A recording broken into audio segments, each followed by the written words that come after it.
দেখো, হিসাব সমীকরণে লেনদেনের প্রভাব ইতোমধ্যে আমি সম্ভবত 14টা প্রশ্ন সলিউশন করেছি। আমাদের লেকচার শিটের প্রবলেম C15। তোমরা দেখতেই পাচ্ছ, এটি অ্যাকাউন্টিং ডিপার্টমেন্টের প্রশ্নটা দুইবার পড়েছে ন্যাশনাল ইউনিভার্সিটি। সো হিসাব সমীকরণে লেনদেনের প্রভাব এই অধ্যায়ের আমাদের দুটো পারপাস। একটা হলো প্রত্যেকটা আইটেমের জাবেদা সঠিকভাবে আমাদের বুঝে করতে পারা। এটাতে এক্সপার্ট হলে ন্যাশনাল ইউনিভার্সিটিতে জাবেদা পড়বো, আমাদের পড়বে পরীক্ষায় কোনো সন্দেহ ছাড়া। সো জার্নাল এন্ট্রিতে যেমন আমরা এক্সপার্ট হতে পারবো, একই সাথে হিসাব সমীকরণে লেনদেনের প্রভাবটা দেখাতে পারবো।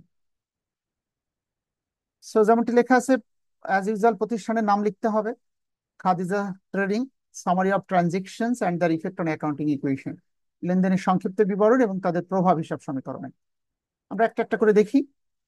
এবং তোমরা নিঃসন্দেহে অবগত আছো, পরীক্ষা হলে তোমাদের প্রথম দায়িত্ব হলো সম্পত্তির দিকে কতটা কলাম হবে, দায়ের দিকে কতটা কলাম হবে, এবং ওনার্স ইকুইটিতে এটা তো ফিক্সড সব সময়। এটা কিভাবে নিশ্চিত হওয়া যায়? এটা 1 থেকে 35 তারিখ পর্যন্ত এক নজরে দেখে নিতে হয়। এভাবে মালিক 30,000 টাকা বিনিয়োগ করলো, ক্যাশ টাকা সকল অঙ্কেই থাকে, ক্যাপিটাল সব অঙ্কে থাকে। দায়ের ক্ষেত্রে নোট পেয়েবল, অ্যাকাউন্ট পেয়েবল দুইটা যে কোনো একটা অবশ্যই থাকবে, দুইটাও থাকতে পারে। অন্যান্য সম্পত্তির মধ্যে দেখতে হবে, বাকিতে বিক্রয় হলে অ্যাকাউন্ট রিসিভেবল হবে। এই অঙ্কে ইকুইপমেন্ট নামে সরঞ্জাম ক্রয় করা হয়েছে, সাপ্লাইজ নামে মণিহারি ক্রয় করা আছে অঙ্কের মধ্যে। এই যে সাপ্লাইজ কেনা হয়েছে, ইকুইপমেন্ট কেনা হয়েছে, এভাবে আমি এক নজর দেখে টাইটেল গুলো কিন্তু নোট আউট করেছি। রিমেম্বার, ঠিক এটি তোমাদের পরীক্ষার হলে করতে হবে। সো 1 তারিখে বলছে খাদিজা, এবং অবশ্যই ব্যালেন্স টেনে টেনে লিখবে না, তাতে এক হিসাব সমীকরণে জটিলতা বাড়ে। বরং টেবিল করে তারিখ ওয়াইজ লিখলে সব থেকে সুন্দর হয়, যেমনটা আমি এখানে করে দেখিয়েছি। খাদিজা ইনভেস্টেড টাকা 30,000 cash to start new business. Khadija 30,000 টাকা ব্যবসা শুরু করার জন্য বিনিয়োগ করলো। ম্যানেজার হিসেবে আমি ক্যাশ টাকা পেলাম ডেবিট। খাদিজা মালিক, মালিক দিলেই ক্যাপিটাল ক্রেডিট। কাজে 1 তারিখে ক্যাশ টাকা প্রতিষ্ঠানে বাড়লো 30,000 ডেবিট, এই যে দেখিয়ে দিচ্ছি, এবং ক্যাপিটাল বাড়লো 30,000 টাকা ক্রেডিট। আশা করি সবাই দেখতে পাচ্ছ। এর পরের ট্রানজেকশন 3 তারিখে, দ্য বিজনেস বোরোড। বিজনেস মানে ব্যবসায়িক প্রতিষ্ঠানটি, বোরো মানে ধার করলো 5,000 টাকা একটি ব্যাংক হতে, এবং একটি নোট পেয়েবলে স্বাক্ষর করে দেয়া হলো। এই লেনদেনের ফলে ম্যানেজার হিসেবে আমি 5,000 টাকা ক্যাশ টাকা পেলাম ডেবিট, নোট পেয়েবল ক্রেডিট। তাহলে একটা সম্পত্তি বাড়লো, একটা দায় বাড়লো। ক্যাশ টাকার দিকে 5,000 টাকা ডেবিট, নোট পেয়েবল নামে নতুন করে একটা দায় সৃষ্টি হলো। এই যে আমি লিখেছি 3 তারিখ বরাবর নোট পেয়েবল 5,000 টাকা দায়। 5 তারিখে ইকুইপমেন্ট সরঞ্জাম কস্টিং টাকা 10,000, যার বাংলা অর্থ হলো 10,000 টাকা মূল্যের সরঞ্জাম। কস্টিং টাকা 10,000 এর বাংলা অর্থ হলো 10,000 টাকা দাম বা মূল্যের সরঞ্জাম ক্রয় করা হলো, ওয়াজ পারচেসড ক্রয় করা হলো, যার মধ্যে টাকা 4,000 ক্যাশ টাকা অ্যান্ড নোট পেয়েবল অফ টাকা 6,000। ক্যাশ টাকা দিলাম 4,000, আর নোট পেয়েবল স্বাক্ষর করে দিয়েছি 6,000। এই লেনদেনের ফলে ম্যানেজার হিসেবে আমি একটা সরঞ্জাম গ্রহণ করলাম। কস্ট 10,000 টাকার যে সরঞ্জাম ইকুইপমেন্টটা কিনলাম, কাজে ইকুইপমেন্ট এলো ডেবিট 10,000। একটা সম্পদ বাড়লো ইকুইপমেন্ট নামে, দেখো এই যে 5 তারিখে খেয়াল করো, 10,000 টাকা ইকুইপমেন্ট নামে সম্পদ বাড়লো।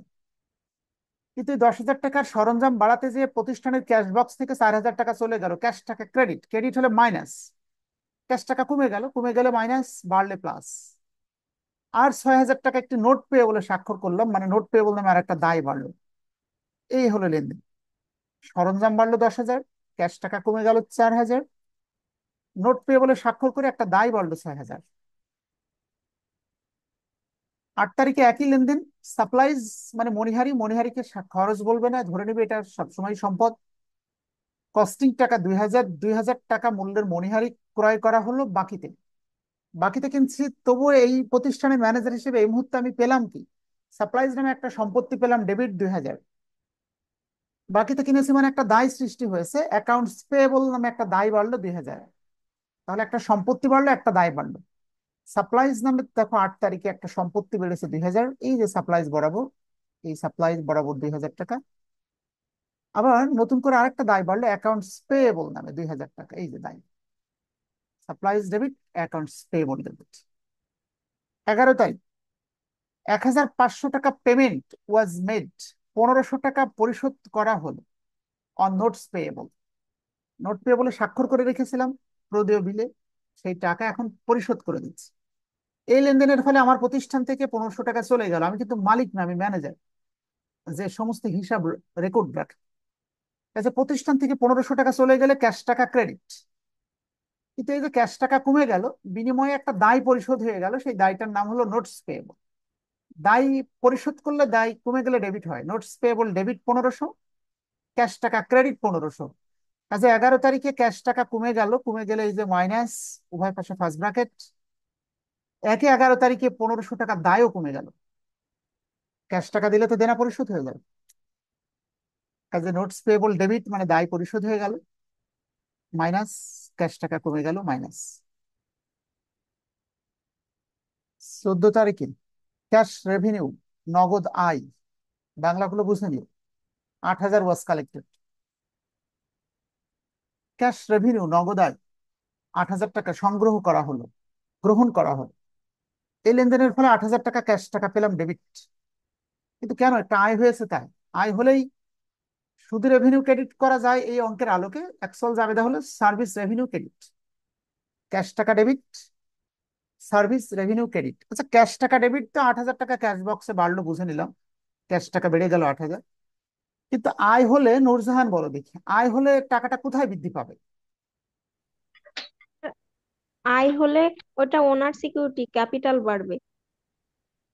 কারণ হিসাব সমীকরণে লেনদেনের প্রভাব এই অঙ্ক করার জন্য দুটো সূত্র ছাত্র মাথায় রাখলেই পারবে। সূত্র নাম্বার 1, যদি কোনো লেনদেনের কারণে প্রতিষ্ঠানের আয় হয়, তাহলে মালিকের টাকা বৃদ্ধি পাবে। মালিক মানে মালিকের মূলধন ক্যাপিটালের সাথে যোগ হয়ে যাবে, তার মানেই মালিকের টাকা বেড়ে গেল। একইভাবে যদি কোনো লেনদেনের কারণে প্রতিষ্ঠানের খরচ বা ক্ষতি হয়, তাহলে মালিকের টাকা কমে যাবে, মানে ক্যাপিটাল কমে যাবে। তাহলে আয় আর ব্যয়ের জন্য আমরা আলাদা কোনো কোথাও লিখবো না। আয় হলে মালিকের টাকা বৃদ্ধি পাবে মানে ক্যাপিটাল বাড়বে, ব্যয় হলে মালিকের টাকা কমে যাবে মানে ক্যাপিটাল কমবে। তাহলে যেহেতু একটা আয় হয়েছে, তাহলে 8,000 টাকা মালিকের টাকা বাড়বে, এই দেখো 8,000 টাকা বৃদ্ধি পেয়েছে। আচ্ছা, আমি তোমাদের বেটারমেন্টের জন্য আমি বোল্ড করে করে দিচ্ছি। হ্যাঁ, 8,000 টাকা কিন্তু বৃদ্ধি পেয়েছে এখানে, বুঝতে পারছো সবাই বাকিরা? আচ্ছা, এরপরে দেখো 20 তারিখে রেভিনিউ অফ টাকা 2,000 was earned but not yet collected. Revenue মানে আয়, 2,000 টাকা অর্জিত হলো, বাট নট ইয়েট কালেক্টেড, কিন্তু টাকাটা এখনো সংগ্রহ করা হলো না। আয় অর্জিত হয়েছে কিন্তু টাকা গ্রহণ করা হয়নি, বিষয়টা এমন, মনে করো কাজ করে দেয়া হয়ে গেছে, টাকা প্রাপ্য, কিন্তু টাকাটা ব্যস্ততার কারণে এখনো গ্রহণ করা হয়নি। আমরা গ্রহণ করিনি মানে আমরা টাকা পাবো। 2,000 টাকা আয় হয়েছে, ওয়াজ আর্নড মানে অর্জিত হয়েছে, বাট নট ইয়েট কালেক্টেড, কিন্তু টাকাটা এখনো গ্রহণ করা হয়নি। ভবিষ্যতে আমরা পাবো, এটার বাংলা হলো অনুপার্জিত আয়, বা বকেয়া আয়ও বলতে পারো, যে আয়টা ভবিষ্যতে আমরা গ্রহণ করবো। তো এটাকে আমরা ভবিষ্যতে পাবো, এটার অ্যাকাউন্ট, তোমরা এক কথায় অ্যাকাউন্ট রিসিভেবল ডেবিট করে ফেলো। অ্যাকাউন্টিং এর ভাষায় আমরা ভবিষ্যতে টাকা পাবো, এটাকে account receivable debit, service revenue credit. যদিও আনআর্নড সার্ভিস রেভিনিউ মানে অ্যাকুরাল সার্ভিস রেভিনিউ ডেবিট আর সার্ভিস রেভিনিউ ক্রেডিট, এটা বেশি স্মার্ট। বকেয়া সেবা আয় ডেবিট, সেবা আয় ক্রেডিট। তো সেটির দরকার নেই হিসাব সমীকরণ মিলানোর জন্য। আমরা টাকা পাবো, এটাকে অ্যাকাউন্ট রিসিভেবল ডেবিট, যেহেতু আমরা এখনো টাকাটা গ্রহণ করিনি, আর সার্ভিস রেভিনিউ ক্রেডিট। তাহলে অ্যাকাউন্ট রিসিভেবল নামে একটা সম্পদ বাড়লো 20 তারিখের কারণে। এই যে অ্যাকাউন্ট রিসিভেবল ডেবিট, 2,000 টাকা সম্পদ বাড়লো। এটি একটি, যেহেতু আয়, আয় হলে মালিকের টাকা বৃদ্ধি পাবে, কাজে এইখানে দেখো 2,000 টাকা মালিকের টাকা বৃদ্ধি পেয়েছে। আয় হলে মালিকের টাকা বৃদ্ধি পাবে, জাবেদাটা বুঝতে পারছো সাফিয়া? অ্যাকাউন্ট রিসিভেবল ডেবিট, জি স্যার। Service revenue credit. আচ্ছা, এটা তো গেল। 23 তারিখ রেন্ট এক্সপেন্স, ভাড়া খরচ, 1,200 টাকা ওয়াজ পেইড ফর ক্যাশ, ক্যাশে ভাড়া পরিশোধ করে দিলাম। রেন্ট এক্সপেন্স ডেবিট, ক্যাশ টাকা ক্রেডিট। তাহলে ক্যাশ টাকা কমে গেল 1,200 টাকা, এই যে কমে গেলে মাইনাস। আর যেহেতু এটা একটা খরচ, খরচ হলে মালিকের টাকা কমে যাবে, কমে যেতে হবে মানে মাইনাস দিতে হবে, মাইনাস মানে উভয় পাশে ফার্স্ট ব্র্যাকেট। এই যে রেন্ট এক্সপেন্স ডেবিট, খরচের কারণে মালিকের টাকাটা কমে গেল, এখানে ক্যাপিটাল কমে গেল আর ক্যাশ টাকা কমে গেল। আর একটা ট্রানজেকশন বাকি আছে, দুইটা মেবি। 25 তারিখে দেখো ওয়েজেস টাকা 1,000, 1,000 টাকার মজুরি অ্যান্ড স্যালারিজ টাকা 5,000 ওয়ার পেইড ফর ক্যাশ। 1,000 টাকা মজুরি আর 5,000 টাকা বেতন পরিশোধ করা হয়। তাহলে wages debit 1,000, salaries expense debit 5,000, cash টাকা ক্রেডিট 6,000। এই 25 তারিখে প্রতিষ্ঠান থেকে 6,000 টাকা ক্যাশ টাকা চলে গেল। ইচ্ছা করলে আমরা একবারে ক্যাশ টাকা 6,000 ডেবিট করে, এই যে ক্যাশ টাকা ক্রেডিট 6,000 একবারে প্রতিষ্ঠান থেকে কমে গেল। কিন্তু ক্যাশ টাকাটা কেন কমলো? দুটো কারণে।